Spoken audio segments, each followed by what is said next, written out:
Olá pessoal, tudo bem? Eu sou a Carmen e hoje eu vou comentar a história social da arte e da literatura do Hauser. A gente tá no quinto capítulo, eu acho, Renascença, Maneirismo e Barroco. E hoje eu vou tratar do tópico 6, a idade do realismo político. O primeiro ponto que eu vou destacar aqui é quando ele tá ali no contexto, começa a falar da reforma protestante. Ele fala assim: o fato decisivo, porém, para a sociologia da reforma é que o movimento começou uma onda de indignação contra a corrupção da igreja e que a avareza do clero, o comércio de indulgências e de ofícios eclesiásticos foi a causa imediata que a desencadeou. As classes oprimidas e exploradas passaram a insistir daí em diante em que a condenação bíblica dos ricos e as promessas feitas aos pobres não se referiam meramente ao reino dos céus. Todavia, os elementos de classe média que cooperaram com entusiasmo na luta contra os privilégios feudais do clero recuaram tão logo seus próprios objetivos foram alcançados e, além disso, resistiram a qualquer progresso que pudesse ferir seus interesses por favorecer os das classes mais baixas. O protestantismo, que começou como um movimento popular com a mais ampla base possível, apoiava-se agora principalmente nos soberanos locais e em elementos da classe média. Com um verdadeiro faro político, Lutero parece ter avaliado que as perspectivas das classes revolucionárias eram muito desfavoráveis e, aos poucos, tomou completamente o partido daquelas classes sociais cujos interesses estavam vinculados à preservação da lei e da ordem. Assim procedendo, não só abandonou simplesmente as massas, mas até instigou os príncipes e seus seguidores contra a, abre aspas, sanguinária e predatória ralé camponesa, fecha aspas. Então percebam o que temos aqui. Ele está falando que a reforma protestante se iniciou com a maioria das revoluções políticas. Classe média chama atenção para um ponto, exerce ali uma liderança dentre as massas, incita as massas, faz discurso de que é para o bem de todos, é para todos, né? A necessidade de uma revolução ou de uma reforma. Só que aí depois vira as costas para as massas. Assim foi na Revolução Francesa, assim acontece em muitas revoluções por aí. E o Lutero foi a criatura que também fez isso. E o Lutero, ele era um religioso. Então, ele foi contra a Igreja Católica, não por ateísmo ou qualquer coisa assim. É porque ele lia a Bíblia e percebia que o que a Igreja Católica fazia e dizia, essa questão das indulgências principalmente, nada tinha a ver com o conteúdo da Bíblia, porque ele era um que acessava os conteúdos da Bíblia, né? E aí ele se revoltou contra a Igreja. Ele viajou, inclusive, para o Vaticano, né? Nessa época estava sendo construída a Basílica de São Pedro. Ele viu tanto luxo, tanto ouro, tanta coisa, e falou, opa, a Bíblia não diz nada disso e tal. O Lutero só sobreviveu porque ele se aliou aos príncipes, né? A gente está aqui num período em que a igreja tinha muito poder e os vários reinos ali, os vários príncipes, os vários monarcas eram mais enfraquecidos. É nesse contexto que Maquiavel escreve O Príncipe, inclusive, né? Então, como o príncipe tem que fortalecer o seu reino, proteger seu reino, como o monarca tem que agir.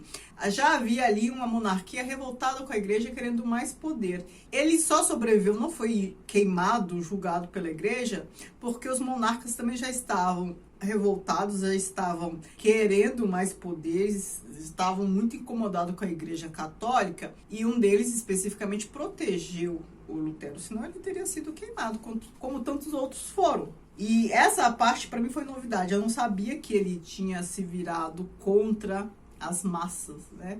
Então ele se aliou à monarquia e virou as costas para as massas, né? Pobre sempre se dá mal, é impressionante. A atitude, abre aspas, judiciosa, fecha aspas, de Lutero foi um exemplo terrível de realismo político. Não era certamente a primeira vez que ideais religiosos tinham entrado num acordo com a vida prática. Toda a história da igreja cristã parece consistir em estabelecer um equilíbrio entre as coisas que são de Deus e as coisas que são de César.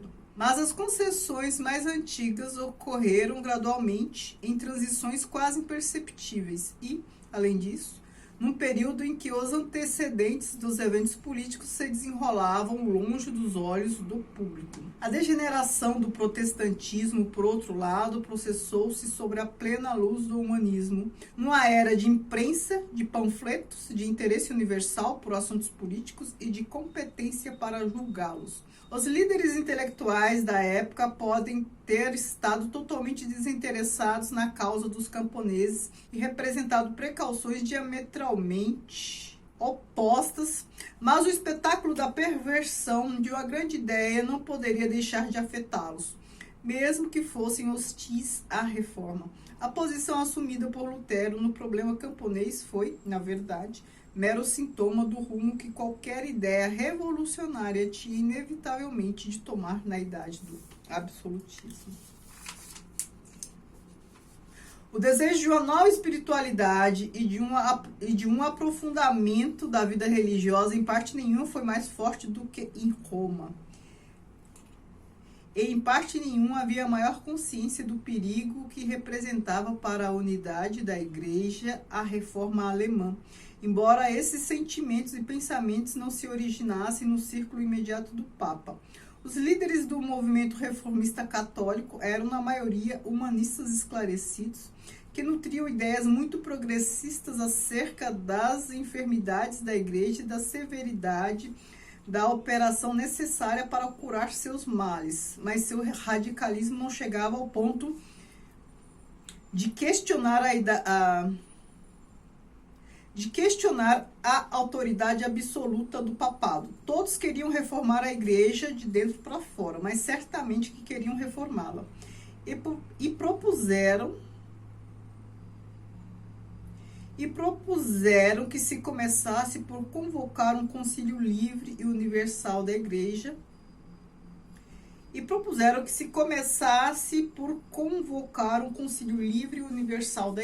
Ele está se referindo ao famoso Concílio de Trento, que a partir dele aí começou a Contra-Reforma.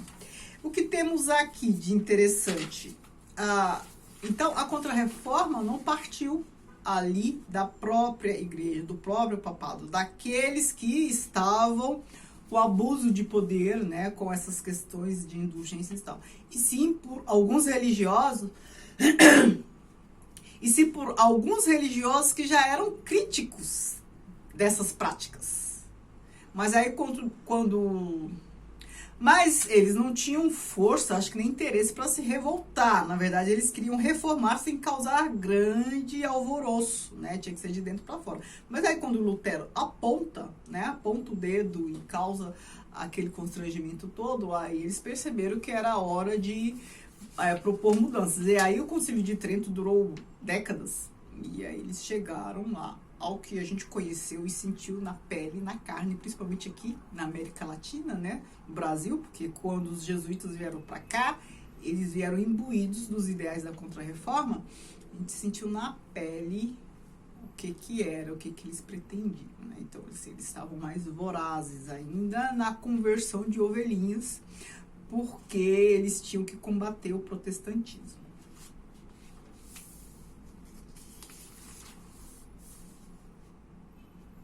E aqui ele fala do juízo final na Capela Sistina, aquela obra famosa de Michelangelo. O juízo final na Capela Sistina é a primeira criação artística importante que já não é, aspas, bela, fecha aspas, e que se reporta àquelas obras de arte medievais que ainda não eram belas, mas tão somente expressivas. Não obstante, a obra de Michelangelo é muito diferente delas. Representa um protesto, realizado com óbvia dificuldade, contra a forma bela, perfeita, imaculada, um manifesto em cujo desequilíbrio de forma existe algo de agressivo e autodestrutivo. Não é uma negação apenas dos ideais artísticos que os Botticellis e os Peruginos buscaram realizar no mesmo local, mas também dos objetivos outrora perseguidos pelo próprio Michelangelo nas representações do teto da mesma Capela Sistina, e renúncia àqueles ideais de beleza a que toda a capela deve sua existência e todo o edifício e pintura da Renascença. e todo edifício e pintura da Renascença, sua origem. E não se trata meramente do experimento de um excêntrico irresponsável, mas de uma obra que, saindo das mãos de um dos mais notáveis artistas do mundo cristão, se destinava a decorar o mais importante lugar que a cristandade tinha em seu poder oferecer, a parede principal da capela particular do Papa. Ali estava, na verdade, um mundo em declínio. Quem teve a oportunidade de visitar pessoalmente a Capela Sistina, ou não, né, ver imagens, representações, é diferente, porque as imagens que a gente vê por aí são sempre pequenas, né, e a capela é um teto gigantesco, então dá para você observar mais coisas, embora seja cansativo ficar com a cabeça assim para cima, né. A gente percebe que é uma obra diferente mesmo do que estava sendo produzida naquela época, assim, tem uma agressividade ali que é típica de Michelangelo, uma energia cinética, a do movimento, da musculatura, que não era muito comum em obras, né, que representavam motivos religiosos, né. E depois ele fala aqui, mas eu não vou ler para não ficar tão longo, a obra de Michelangelo foi coberta, né? Nessa questão da Contra-Reforma, a igreja ficou mais pudica, mais severa, mais controladora, inclusive. A obra de Michelangelo foi coberta. Então, ele, como um artista renascentista, ele tentava conjugar a estética clássica com religião, né? Com o catolicismo. Então, a gente viu isso em aulas anteriores, lá com a Vênus de Botticelli e tal, que é uma característica do Renascimento, não é só do Michelangelo. Então, na Capela Sistina, a gente tinha ali alegorias. Alegorias são o quê? Figuras humanizadas, mas não representando humanos. São figuras alegorias que são desnudas, né? Aí, a igreja, depois que Michelangelo morreu, mandaram lá algum pintor lá cobrir as partes pudentas das obras de Michelangelo. O princípio de realismo triunfa em toda a linha. Os idealistas provaram ser incapazes de dominar a realidade. Paulo III já representava a transição da indulgente renascença para a intolerante Contra-Reforma. Em 1542 é criada a Inquisição. Em 1543, a censura de matéria impressa. Em 1544, inaugura-se o Concílio de Trento, aquele que eu falei. A falta de êxito da Ratisbona leva a uma atitude militante e à restauração do catolicismo por autoridade e força. Inicia-se a perseguição dos humanistas nos escalões superiores da hierarquia clerical. O novo espírito de fanatismo e hostilidade à renascença é evidente por toda a parte, de modo destacado nas novas fundações monásticas, no novo asceticismo e no surgimento de novos santos como Carlos Borromeu, Felipe Neri, Juan de la Cruz e Teresa d'Ávila. Nada, porém, é mais típico da mudança no desenvolvimento geral da situação do que a fundação da Companhia de Jesus. O pátio do colégio aqui em São Paulo tem lá até hoje, na parede, Companhia de Jesus, a qual iria tornar-se um modelo de rigidez dogmática e disciplina eclesiástica e converter-se na primeira consubstanciação da ideia totalitária, com seu princípio de que o fim justifica os meios. Essa ordem representa o triunfo supremo da ideia de realismo político e dá a mais nítida expressão possível à característica intelectual básica do século. E aí aqui ele fala de Maquiavel, que foi o primeiro a desenvolver a teoria do programa do realismo político, né, com a obra Príncipe e tal, como eu já comentei.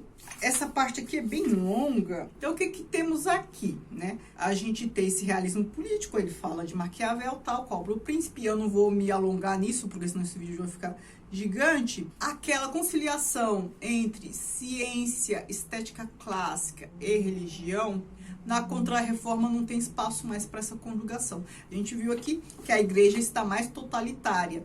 E este movimento de Contra-Reforma que dá origem, não posso afirmar que é só isso, mas com certeza pelo menos é um dos motivos principais, ao barroco. A estética da Contra-Reforma é o barroco. Então a gente tem aquele exagero, aquela de expressividade, aquela apelação. O Cristo começou a ficar mais humanizado ainda do que era antes, né? O que a igreja ortodoxa abominava. Aquelas chagas todas, o Cristo quase chorando praticamente, né?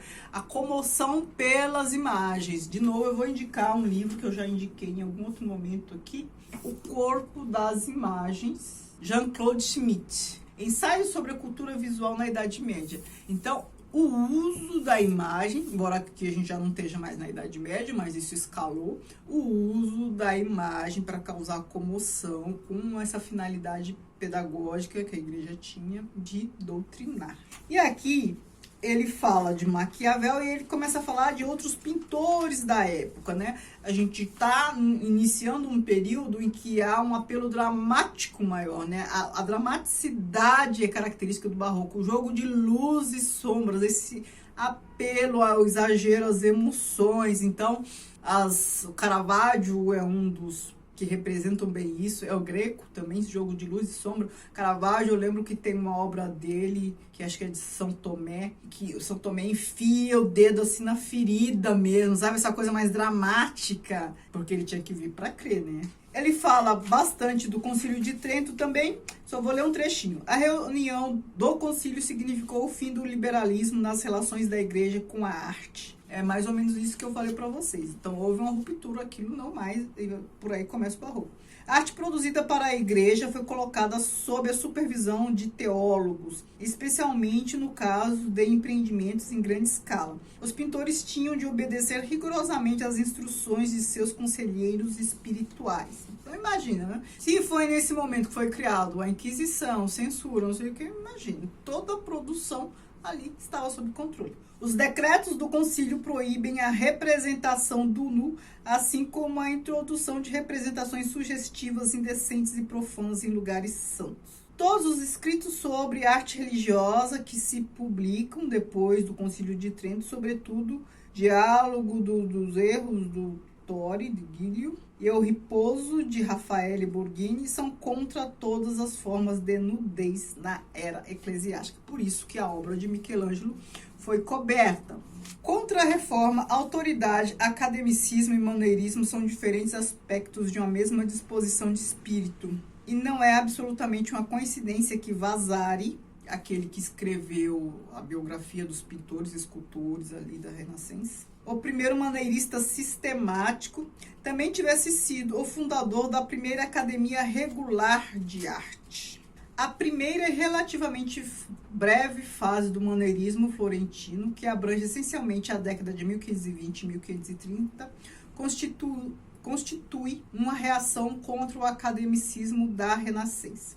Essa tendência só é intensificada com o ingresso na segunda fase, a qual atinge o clímax em meados do século, da qual Bronzino e Vasari são os principais representantes.